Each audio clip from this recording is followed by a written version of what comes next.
What if I told you that your ambition, your desire for a promotion, or even your heartfelt vows of eternal romantic love are the exact things guaranteeing your daily suffering? I mean, it sounds completely counterintuitive, Yeah. right? It attacks basically almost everything we're conditioned to want, to build, and, well, to protect.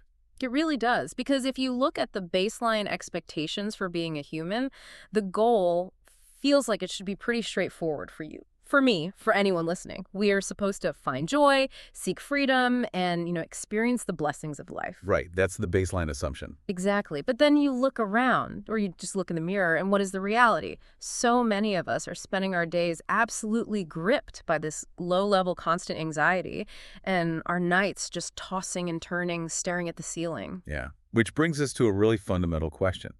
If life is supposed to be this joyful, free experience, what is the actual mechanical root of all this suffering? It's basically the ultimate diagnostic puzzle. We constantly treat the symptoms of our anxiety. Like we might meditate, we might buy something new or change jobs, Sure. but we rarely map out the philosophical root causes with any real precision.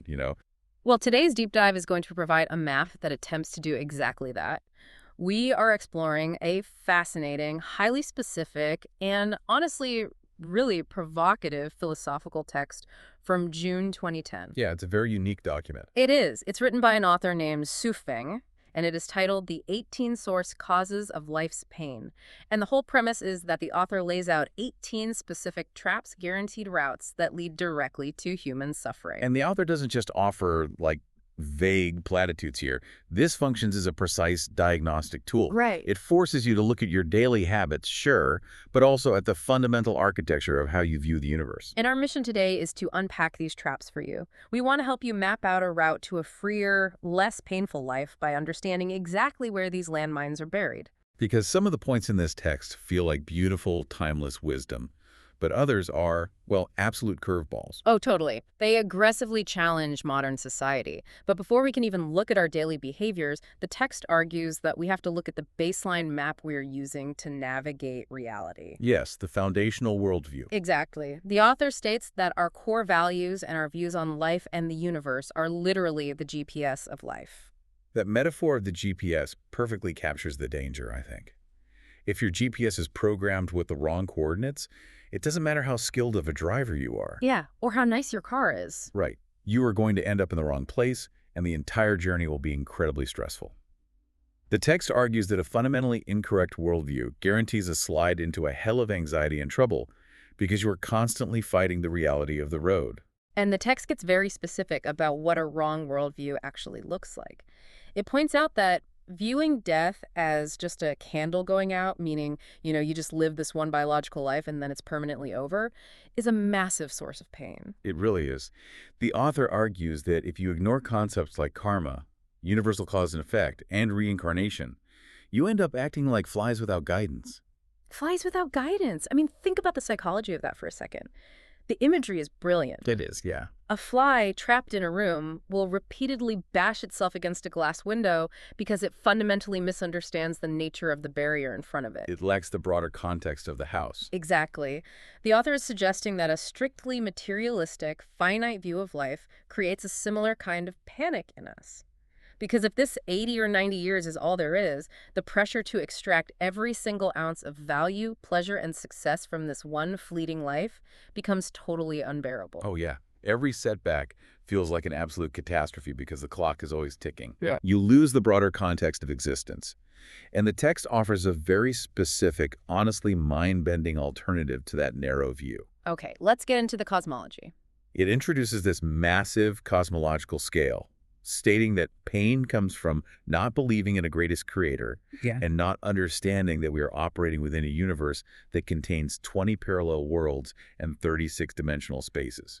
Wait, 20 parallel worlds and 36-dimensional spaces. Let's try to map that out for a second. It's a lot to wrap your head around. It is. Okay, imagine you are handed a basic folded paper tourist map of a single city block, and that represents our current earthly life, our daily routine, our material concerns. Okay, I follow you.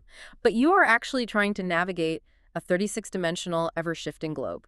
Yeah. If you use that paper tourist map to navigate the 36-dimensional globe, of course you are going to crash. Of course. You are going to experience massive pain because your map doesn't remotely match the territory you are actually standing in. And when you inevitably crash, the natural human instinct is to force the territory to match your tiny map. We try to, control the universe. Which never works. Right. This is what the text calls departing from the way of nature. The author warns against trying to suppress our natural state or resisting the massive flow of reality. There is this vivid phrase used in the source, trying to resist the natural laws of the universe is like hurling eggs against stones. Hurling eggs against stones. Wow, that instantly evokes the futility of it. Yeah, it's a messy image. You aren't going to break the stone. You are just going to end up with the shattered, messy egg. But it does make me wonder about the practical application of this. How so? Well, does trusting this massive six-dimensional flow mean the text advises total passivity? Like, should you and I just float like dead leaves on a river waiting for the universe to provide? It's a great question. But no, the text is actually very explicit about the dangers of passivity. Yeah. It identifies dependency as another major root of pain. The author makes it really clear that you must not place the burden of your existence on others. Relying on someone else to feed you, shelter you, or act as your spiritual prop is a total trap. So it's about active self-reliance, but without the ego-driven need to, conquer reality. Exactly. You take care of your own needs, you trust in the larger cosmic structure, but you aren't trying to force the river to flow backwards. You are swimming, but you're swimming with the current, not against it. Which brings us to the internal engine that's actually driving us. Because if a broken cosmic GPS gets us lost, it is our own ego that steps on the gas pedal and drives us straight into suffering. Oh, absolutely. The text is relentless in diagnosing the everyday traps of the human ego. It lists greed, comparison, jealousy, arrogance, and competitiveness. Let's unpack the mechanics of greed first, because the text uses a beautiful, very grounding metaphor for this. Okay, let's hear it. It advises that we should only take 1 cup of water among thousands of rivers and lakes. Pain inevitably arrives when we decide we want to possess all the rivers and lakes without any restraint. That distinction between a need and a compulsion is just so crucial, because a single cup of water perfectly quenches your thirst. It solves the biological problem, right? Right, it does the job. But trying to own the entire river isn't about thirst anymore. It's about control. It's an exhausting, impossible task that just generates perpetual anxiety because you constantly have to guard your river. Exactly. And how do we usually trick ourselves into believing we need the whole river? Through the mechanism of comparison. Comparison. Yeah. The source doesn't just say comparison is an unhealthy habit. It literally labels the mere consciousness of comparison as outright evil. Calling it evil feels really strong. Yeah. But when you look at the psychological fallout, it makes sense. The moment you start comparing yourself to someone else, you instantly sever your genuine connection with them. You do. The text argues that comparison immediately gives birth to either jealousy or arrogance. Let's look at how those two function because the author breaks it down. The text describes jealousy as seeing someone living freer, happier, or more beautifully, and feeling a sudden, inexplicable discomfort. Like a resentful feeling. Yeah. You begin to hate their freedom and secretly wish to ruin what they have. It's basically a toxic internal rot. And if comparison doesn't make you jealous, it swings the other way into arrogance. Right, the superiority complex. The text describes this as feeling superior, speaking in a teaching tone, and looking at people with contemptuous eyes. We have all encountered someone who speaks to us in that teaching tone. Oh, totally. Where every interaction is this subtle dominance play. It is incredibly isolating. Both jealousy and arrogance lock you in a painful, lonely superiority or inferiority complex. It's utterly exhausting to live that way. And this competitive mindset culminates in the desperate chase for fame and profits. The text argues that constantly striving to be superior to others guarantees a life of pain. Okay, I have to pause and push back on this on behalf of anyone listening right now. Sure, go for it. Because if you look at the world we actually live in, modern hustle culture is built entirely on the foundation of competition. We are taught from childhood that chasing profits, fighting for status, and outperforming our peers is the only reliable way to secure a comfortable life. It's the water we swim in. Exactly. Doesn't a person need a little competitiveness just to survive and get ahead in this economy? I mean, that is the defining doctrine of modern society. But the author shatters that illusion by aggressively shifting the perspective. How so? The text describes human life as merely one short journey, an illusion of a flower blossom. It is incredibly fleeting. The illusion of a flower blossom, it blooms and then it's gone almost immediately. Yeah, and because it is so brief, the text provides this piercing, honestly unforgettable visual. It asks why we struggle so fiercely for status, competing over things on a snail's horn. Wait, a snail's horn? Yes. Think about those 36-dimensional spaces we discussed earlier. When you zoom out to that cosmic scale, the office politics you're stressing over, the social media metrics you are fighting to increase, the corporate promotion you are aggressively elbowing others out of the way to get. Yeah. You are literally fighting a... I'm going to share a direct quote from the text regarding this because I know you, listening to this, might need to hear exactly how the author phrases it. It's pretty shocking. The text states, marital love, faithful love, pledge of eternal love, and voluntarily suffering love are all poisonous love. Once one owns poisonous love, their life is inevitably painful. It is a staggering claim. It upends like centuries of cultural conditioning. I mean, faithful marital love is considered toxic. A pledge of eternal love is a guaranteed trap. That's what it says. How is a person supposed to process this total rejection of romance? This flies in the face of every song, every movie, and every cultural tradition we hold dear. It sounds incredibly bleak. It does sound bleak on the surface, I completely agree. But to understand why the author makes this claim, you have to look at the psychological mechanism beneath the romance. Okay, unpack that for me. The key word in the text's argument is owns. Quote, once one owns poisonous love. This connects directly to another root cause of pain the author identifies, which is possession and occupation. So it's not about the affection itself, it's about the desire to possess the object of your affection. Yes. The text argues that once you claim ownership over something, you inevitably taste pain. Because to keep that possession, you have to scheme, you have to guard it, and you end up engaging in life and death psychological struggle. I see. According to this framework, anything that demands exclusive possession is a form of toxic control. Exactly. And that applies to human beings just as much as physical objects. Think about the mechanics of an eternal pledge. Okay. When you demand a pledge of eternal exclusive love from someone, you're essentially trying to claim permanent ownership over another human being's future state of mind. Oh, wow. You are locking them into a contract based on who they are today, ignoring who they might become tomorrow. Yes, and that brings in another profound trap the text identifies, which is the desire to change or control others. Right. The author points out a fundamental truth of the universe. Rivers and mountains easily change. Nature is hard to move. If your personal happiness strictly requires another person to act a certain way forever just to maintain your eternal pledge, you are violating their natural, evolving essence. You are trying to control something that inherently resists control. Exactly. Which brings us right back to hurling eggs against stones. Man, that is... Wow. So the text isn't arguing that caring deeply for someone is wrong. It is arguing that the ownership, the exclusivity, and the expectation embedded in traditional romantic structures are what manufacture the pain. That's exactly it. Because the moment you attach yourself to someone like that, you fall into the trap of dependency. The text explicitly warns that whether you are attached to money, to political power, or to another person, you lose your independent consciousness. You become a puppet or a slave who only acts on the whims of what you are afraid to lose. That is the core insight. The philosophy advocates for loving without owning. Loving without owning. Right. The very second your love requires possession, the fear of loss enters the equation. Jealousy enters the equation.